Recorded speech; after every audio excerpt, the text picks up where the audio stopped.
Мына біреу мөлдірдің туысы ғой деп парақшасына кіріп шықсам, мөлдірмен бірге түскен видеолары, суреттері бар екен. Маған сен кімсің біреудің өмірін талқылайтын? Сен бірінші ютубқа кіріп, ол видеоны көріп шықсаңшы, аузыңа ие болмайсың ба деп қайта-қайта комментарий жазып қалдырған екен. Біріншіден, мен халықпын.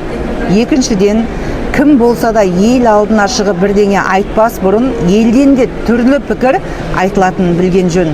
Егер елдің тілін, сөзін көтере алмайды ма, онда өзгенің емес, өз ауыздарыңызға ие болғандарыңыз дұрыс. Мөлдір өзінің сұхбатында мен Тұрсынбек Қабатов жасадым деп отыр.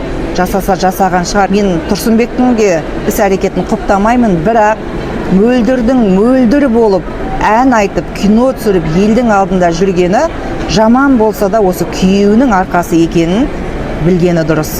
Жалпы ерлі-зайыптылардың еңіреп отырып экранға шығып бір-бірін жамандайтын осындай бағдарламаларға заңмен тыйым салынуы керек. Қазір өздері әрең жүрген халыққа мұндай өсек, өтірік қажет емес.